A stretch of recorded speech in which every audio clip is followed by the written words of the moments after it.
season, eh? That's all good. We knew right from the beginning of the year that the under-14s would have a challenge in front of them.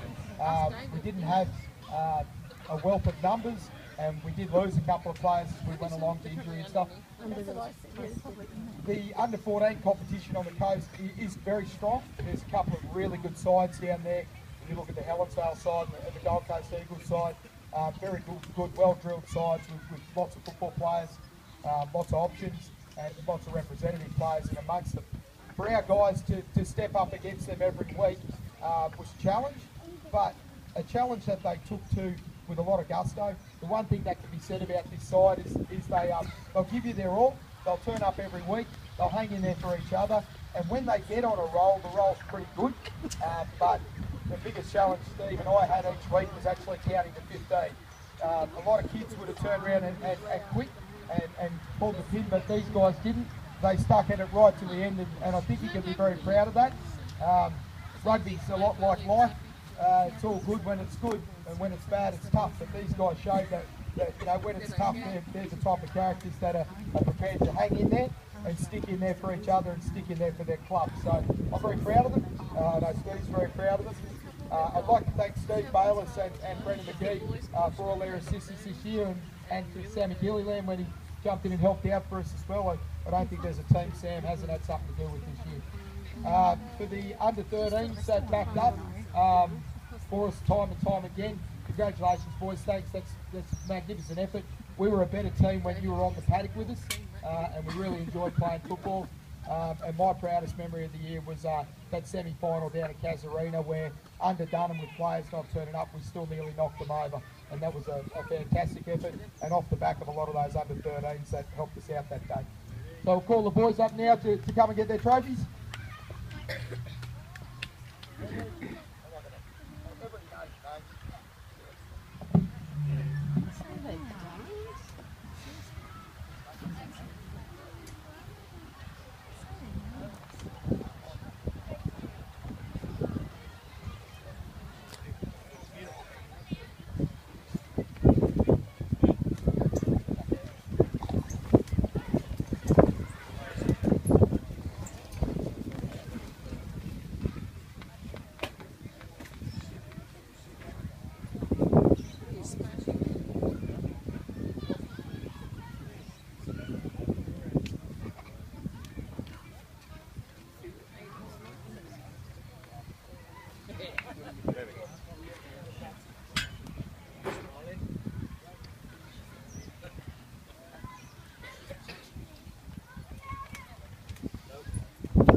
Okay, we've got a couple of awards to give out.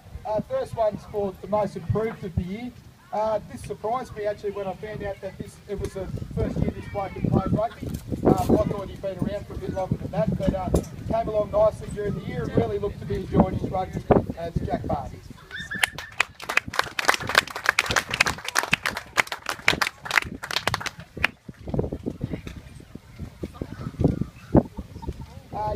Best forward for the year.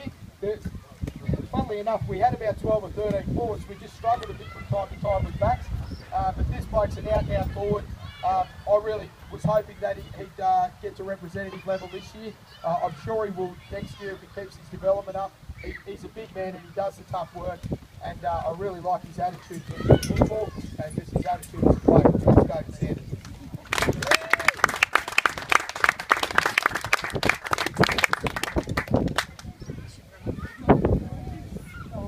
Best back, unfortunately, he's not here. Played well this year and really stepped up and stepped into the fly half role towards the end of the season, and that was Josh Irwin.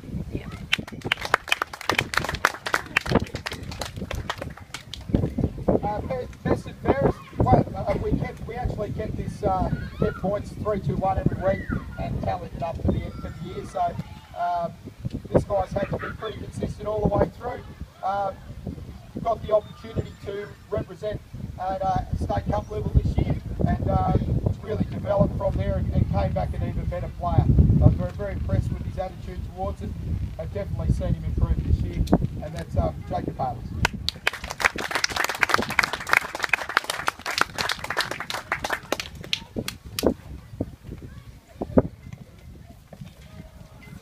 First of all, I'd like to thank the supporters for coming out, family and friends. Just to thank them for coming out to every game, for dropping us off, all the boys. To the boys and the under 13s that stepped up playing with us, we all played well, despite losing every game we played. We all played the best we can.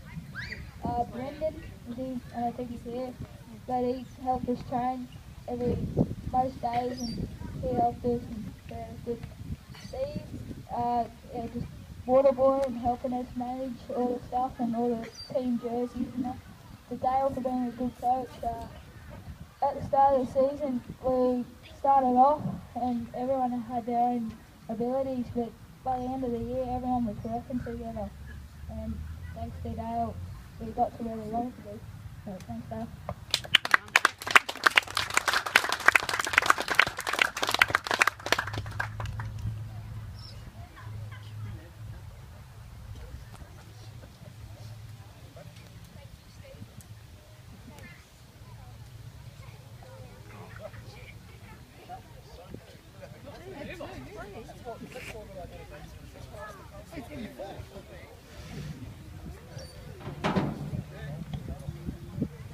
Now, just as a few of you know and a few of you don't know, Gareth Morgan and myself are both on the board of Gold Coast and Districts Rugby Union. Just a quick update as to the state of rugby down the coast. A lot of people probably have the wrong opinion about rugby union and think we're struggling a bit, but in actual fact numbers are up, somewhere in the order of about 10% this year. There's been additional teams. I know from our little rugby community that sometimes feels a little bit isolated, but the numbers are definitely up.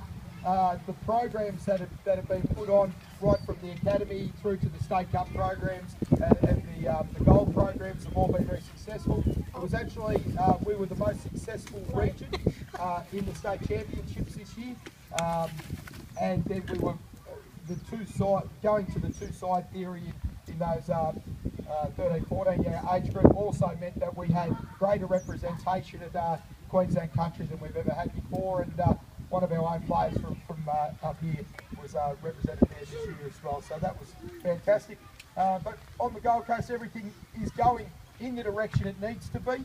Still lots of work to be done, but the numbers